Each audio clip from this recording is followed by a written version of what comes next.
Olá pessoal, no vídeo de hoje eu venho falar sobre controle. Você é uma pessoa controladora? Você sabe o que é controle? Como você entende que isso funciona dentro de você? Você entende isso como uma coisa boa, como uma coisa ruim? Você quer entender melhor por que esse controle funciona? Quais são as vertentes dentro desse controle? Vamos ir bem fundo nesse assunto, apesar de ser um assunto inesgotável. Vamos falar bem profundamente sobre o que é o controle, como esse controle funciona, as consequências e fatores e como que isso se aplica no universo e na nossa vida como um todo? Vem comigo!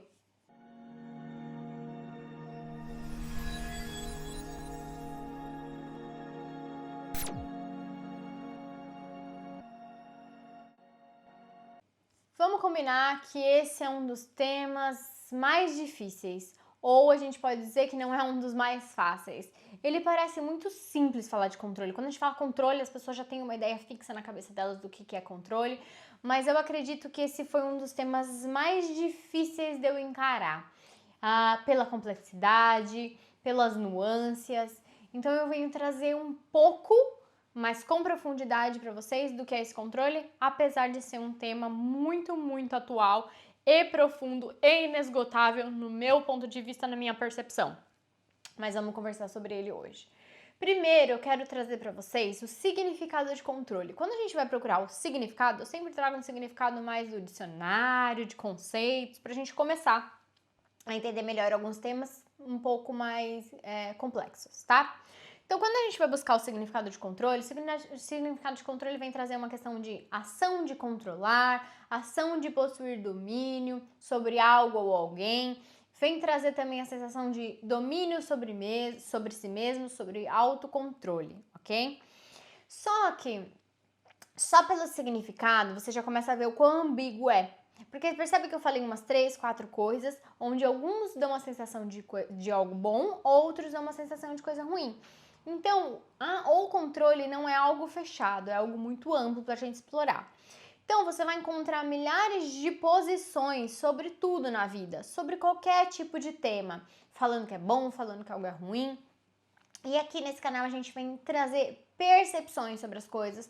E quanto mais percepções a gente conseguir agregar, mais a gente consegue ter uma visão do todo, ok? Então a primeira coisa que você deve se perguntar sempre, quando você está diante de uma situação, diante de um tema, diante de uma questão, é se perguntar: isto me causa dor? No nosso caso, o controle, eu sou uma pessoa controladora? Isto me causa dor ou não me causa dor? Quando a gente se depara com a questão disso me causa dor, a gente começa a conseguir abrir nossa percepção para entender por que causa dor, o que é essa dor, por que essa dor tá ali, por que eu tenho essas habilidades ou esse controle intrínseco em mim, eu criei ou já está em mim, já está na minha essência, várias questões, tá? E no nosso caso, a gente vai sempre se perguntar: este controle, esta vontade, isso que acontece de eu querer controlar tudo e a todos, me traz algum tipo de dor de alguma forma? Mas antes da gente entrar nessa questão pessoal, eu quero trazer de uma forma um pouco ampla, então a gente vai fazer o caminho inverso aqui, a gente vai ampliar e depois a gente vai começar a funilar. Eu quero trazer de uma forma ampla para a gente entender todas essas perspectivas sobre este assunto, ok? Vamos lá. O controle, de um modo geral, ele é um viés cognitivo, como trazem alguns estudiosos, que se manifesta na pressuposição de que podemos antecipar eventos que irão ocorrer. Ou como os eventos serão, especialmente os eventos aleatórios, né? Mais do que isso, acreditamos que podemos, de alguma forma, interferir nesses eventos aleatórios, nessas pessoas, nessas situações ou em algo. Isso é o controle. A gente só tem o controle quando a gente acredita que a gente pode interferir nisso de alguma forma, ok? Mas vamos falar sobre: o controle é de fato real? Ou ele é ilusório? E se eu te disser que o controle é ilusório, né? Então vamos começar avaliando umas coisitas aqui. Você já se deparou com um botão de farol, onde você aperta para fechar o farol para você conseguir atravessar a rua com segurança? Você já deve ter visto esses botões. Alguns elevadores também, aqueles botões de fechar a porta mais rápido.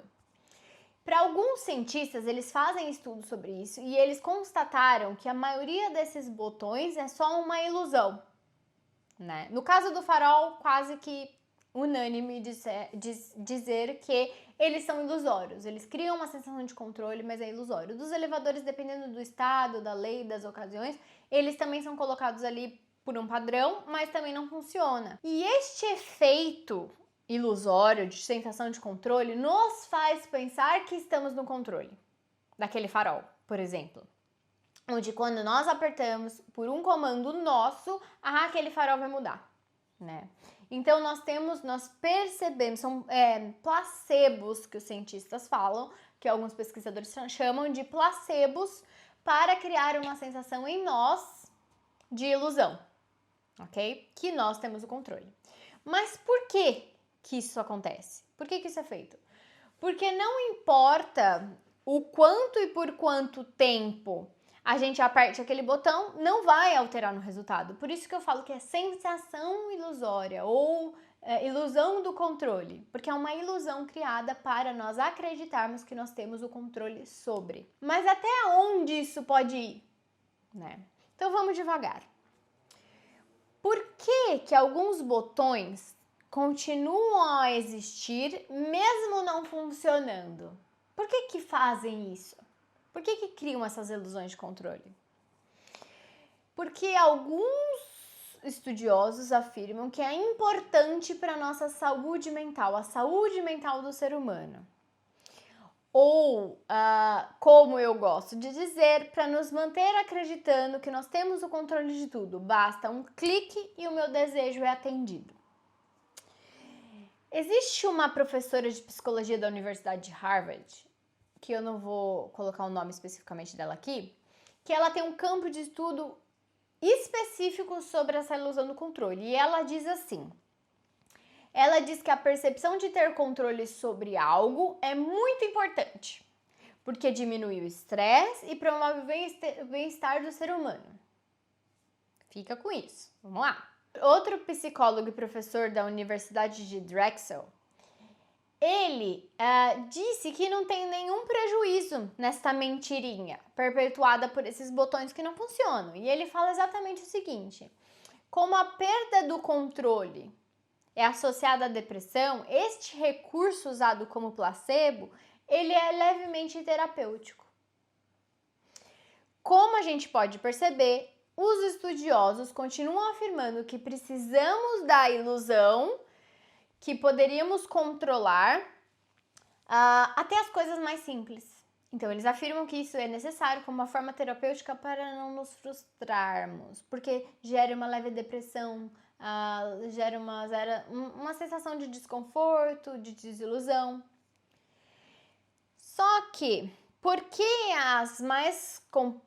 o que acontece? Eles falam, vamos deixar esses botões com essas sensações de controle, porque a nossa vida já é tão complexa, já são tão difíceis de lidar, que qual o problema de deixar essas ilusões pequenas pra gente acreditar que nós temos o controle sobre as coisas mais pequenas, pra gerar uma sensação de bem-estar? E aqui eu só tô trazendo fatos. Eu quero que você analise. Você concorda com isso? Né? Porque a reflexão então quer dizer que para não nos frustrar, continuam usando mecanismos que não funcionam só para nos deixar com a impressão de que estamos nos controles de coisas mais simples. É isso? É isso, certo? E eu vou trazer outra forma de ilusão. Quer ver outra forma de ilusão? O excesso de informações. A gente tá levantando algumas polêmicas aqui pra gente começar a refletir e afunilar, ok? Esse é um tema muito profundo, então se você quer entender a fundo, fica comigo até o final que eu vou trazer todas as percepções possíveis nesse assunto que dê pra colocar nesse aulão. O excesso de informações, ele também potencializa a ilusão do controle. Por quê? Nós temos, como temos muita informação no campo sobre algo que já aconteceu, porque toda a informação que a gente tem foram fatos que já aconteceram, certo? Fatos que já aconteceram. nós passamos a acreditar que esta informação adicional nos dá um tipo de vantagem. Como assim? Se eu tiver mais informação, eu estou na frente de alguém. Eu tenho mais vantagem sobre X coisa, ok? Então, nós temos uma falsa sensação que com um maior volume de informações, nós temos uma capacidade de antecipar e controlar o futuro, enxergar mais coisas, tá? Vamos pensar que a maioria dos grandes eventos que acontecem no nosso mundo, na nossa sociedade, de grande impacto, tem um componente fundamental ali, que é a aleatoriedade e a previsibilidade, ou seja, ele é aleatório, mas ele pode ser previsível, ok? Só que vamos pensar num exemplo para ficar mais fácil de contextualizar. E aqui a gente está levantando fatos, ok? Se você pegar, por exemplo, um investidor que assina 3 tipos de jornais diferentes, jornais de analista de investimentos, por exemplo. E aí ele tem 3 televisões na sua sala de trabalho, cada um ligado num canal de notícias. E aí ele tem 4 monitores no seu computador, ele divide as suas telas em 4 setores, seções, com informações em tempo real do mercado financeiro. E ele tem todos esse aparato. Qual é a característica em comum de todas essas informações? Todas essas informações que estão passando são informações relativas ao passado. Então, mesmo aqueles acontecimentos em tempo real, é com uma visão do que a sociedade construiu até então. É uma visão daquela época, concorda? Então, é algo que é trazido do passado, ou informações passadas do passado, ou informações que foram construindo no passado que chegaram à percepção que temos hoje, mesmo em tempo real, ok? Então, percebe que às vezes não faz diferença na prática. Se fizer uma diferença, é uma diferença muito marginal, muito pequena. Usar 1 ou 5 serviços de informação financeiras, simultaneamente, né?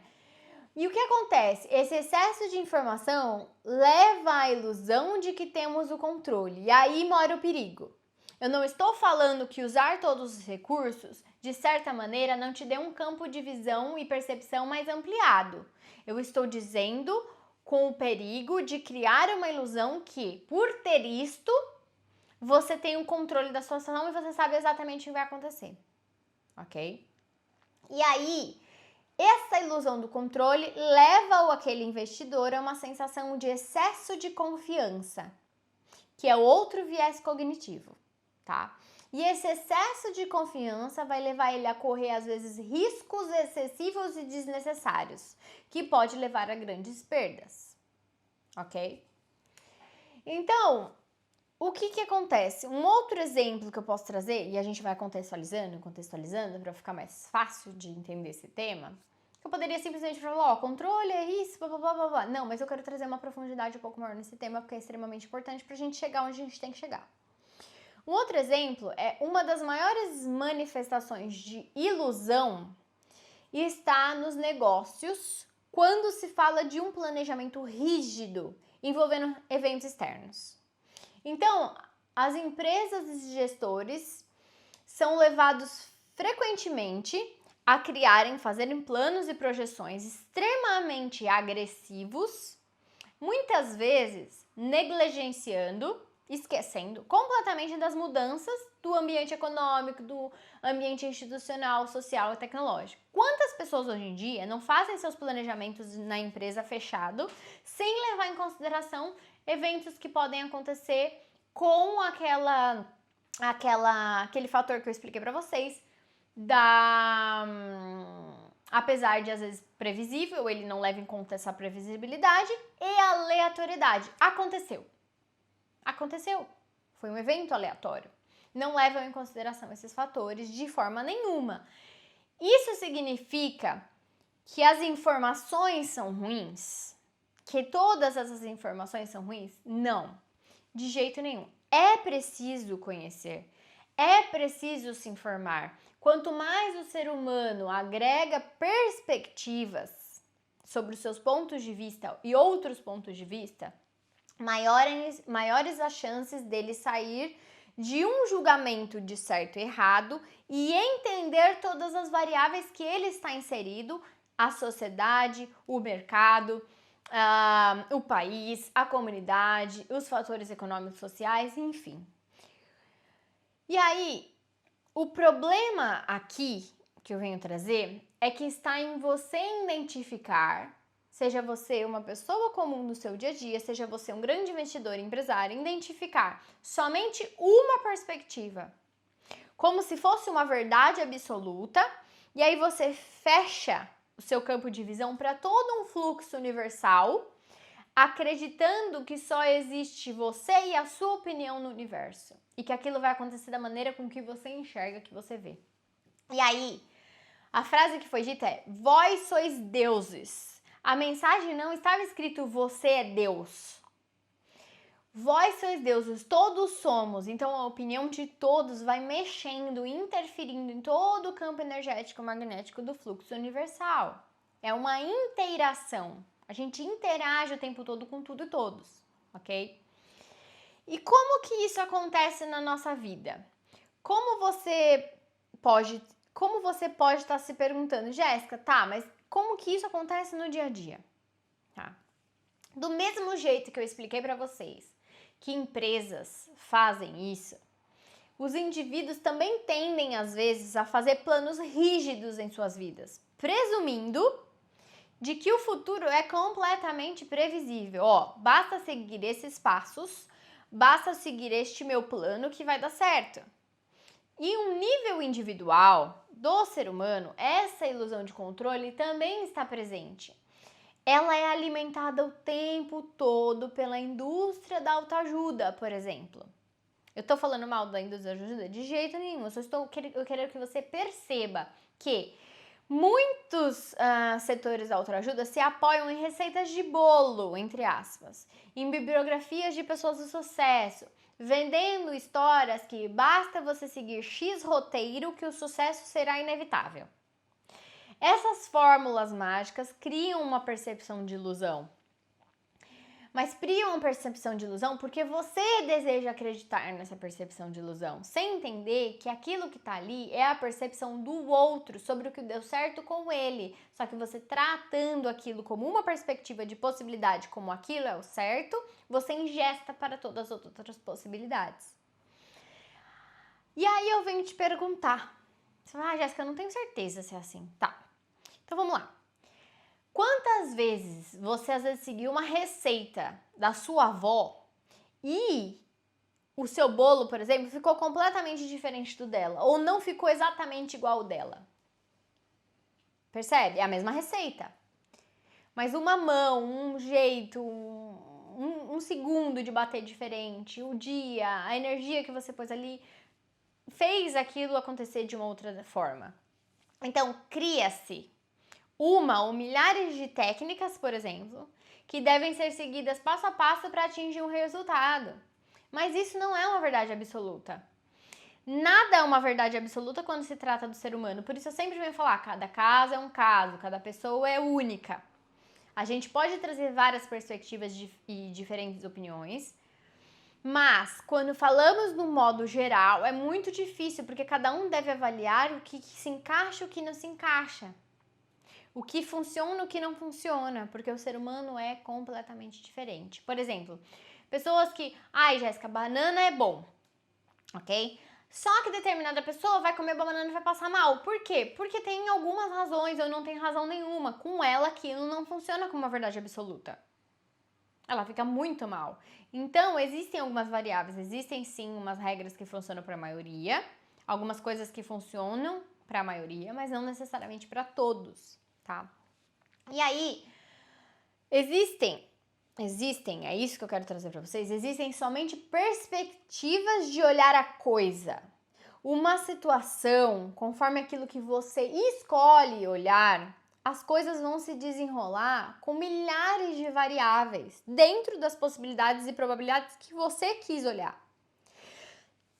Essas variáveis que a gente coloca, que a gente enxerga, elas podem ser materiais e conhecidas, como elas podem ser abstratas e desconhecidas.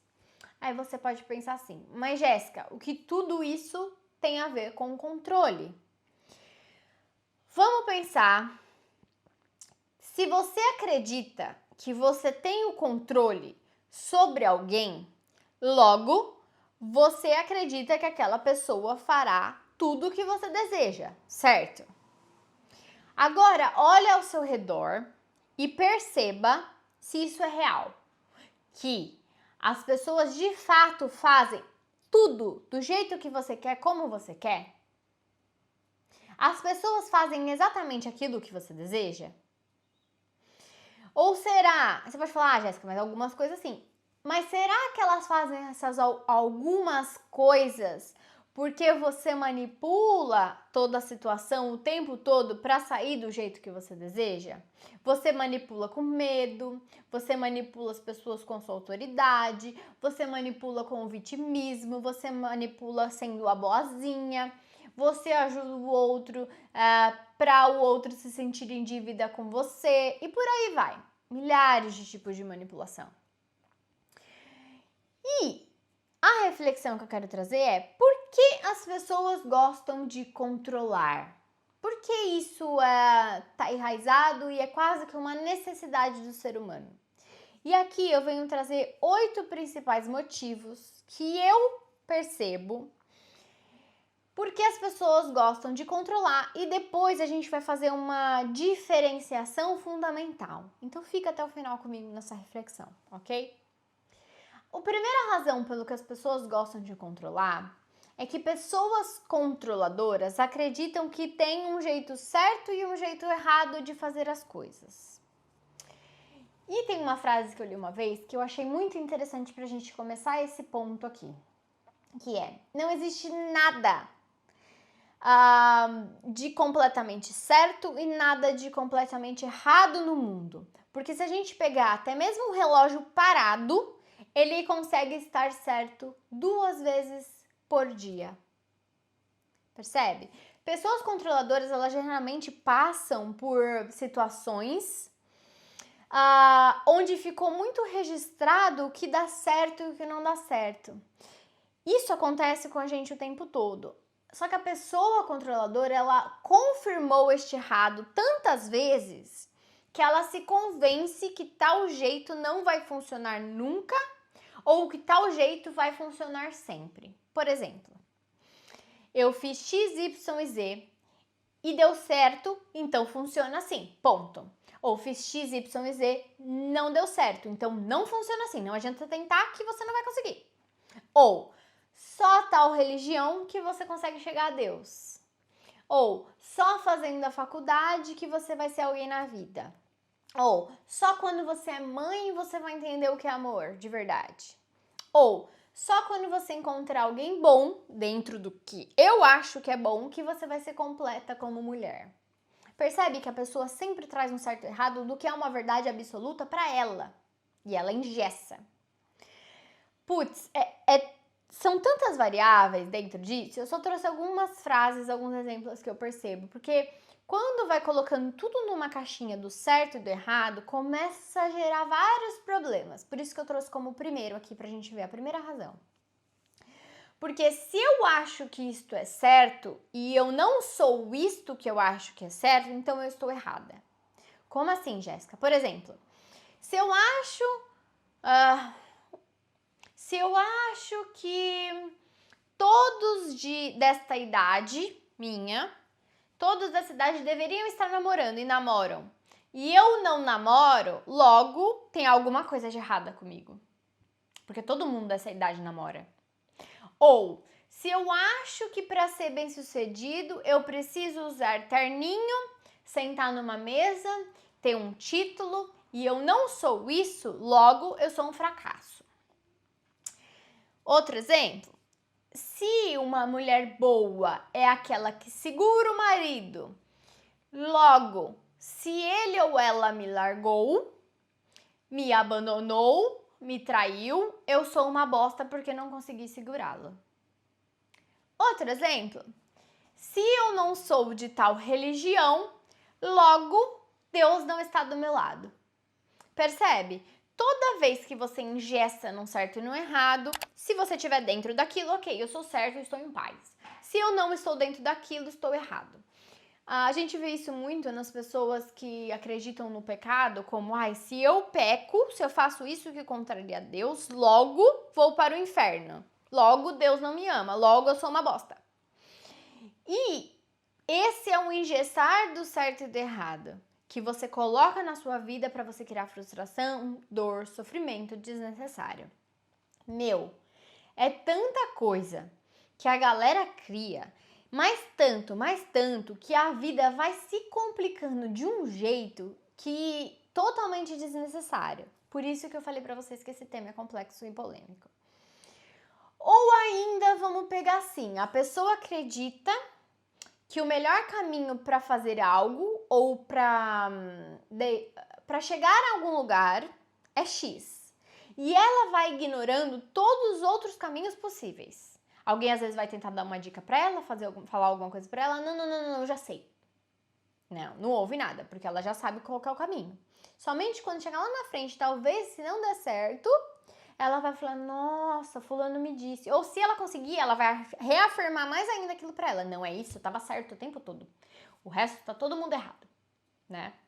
Porque na cabeça dela, quando as pessoas vão confirmando esse certo e esse errado que ela pôs dentro dela, ela vai criando situações e ela vai confirmando, porque ela só enxerga aquilo. Então é aquilo, ela vai enxergar aquilo como certo, aquilo como errado em tudo. E vai confirmando, porque ela quer se autoconfirmar. Se autoafirmar que aquilo que ela tá falando é certo. E aí, ela às vezes acha que falando para as outras pessoas, ela tá tentando ajudar, mostrando, olha, este é o caminho, né? Só que é uma verdade absoluta dela, não necessariamente é uma verdade absoluta do todo, ou para todas as pessoas. Então, ela vai chegando a enfiar a goela abaixo uma solução, um caminho, sem levar em consideração as variáveis pessoais das outras pessoas, as experiências das outras pessoas. Então elas costumam usar frases assim, vai ser do meu jeito, pronto e acabou. Se não for assim, pra mim não serve.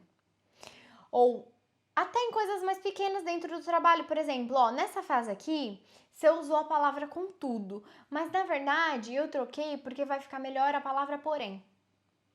Entende? Vocês acham que eu tô brincando? Vocês acham que eu tô brincando quando eu tô falando isso? Eu vi isso acontecer. Não é uma brincadeira que eu tô falando. Vocês podem conhecer alguém assim, ou vocês mesmos serem essas pessoas, ou já terem sido essas pessoas, ou ainda somos. Então eu quero que vocês percebam que esses exemplos que eu tô trazendo aqui é real.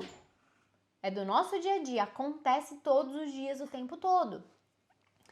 Vamos percebendo só. Só vai percebendo.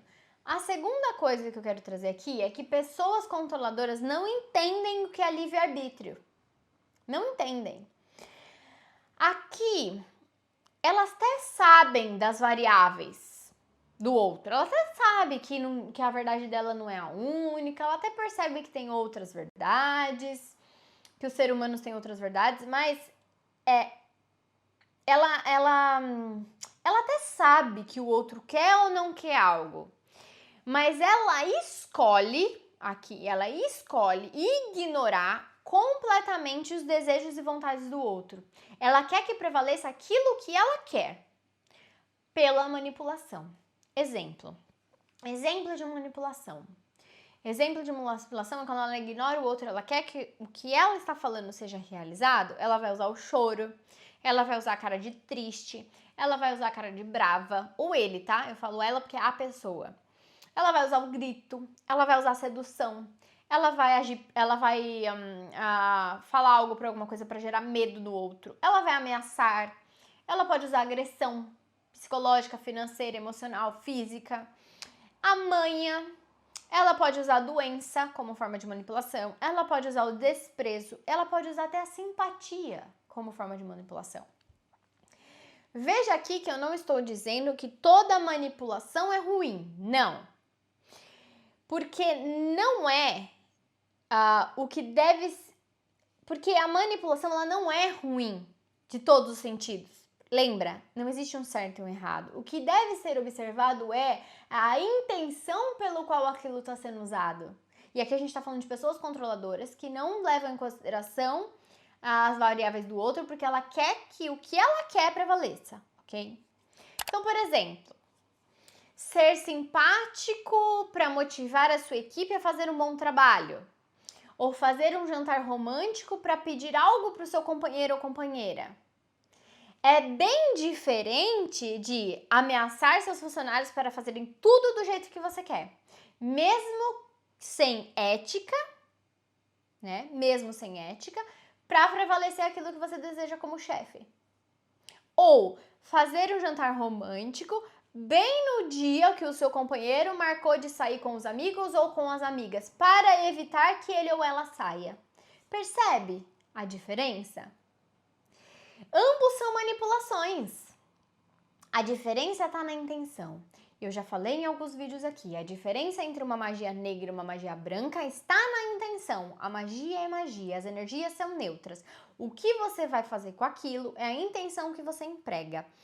Mas a diferença está, além da intenção, o respeito do livre-arbítrio do outro. Porque você pode ter a melhor das intenções, mas se o outro não quer e você faz, também é uma magia negra. Porque você está invadindo o espaço do outro e ele não te pediu ajuda. Ele disse que não quer, ou ele não disse, mas você não perguntou.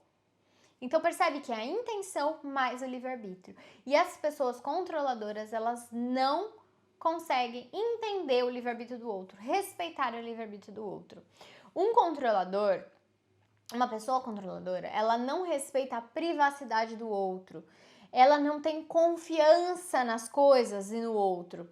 Ela às vezes desenvolve os ciúmes, a possessividade, porque além de não entender o livre-arbítrio do outro, ela acredita que ela pode evitar algum tipo de situação. Por que ela quer evitar um tipo de situação? Porque ela não quer a frustração, ela não quer sentir a dor, ela não quer sentir o sofrimento.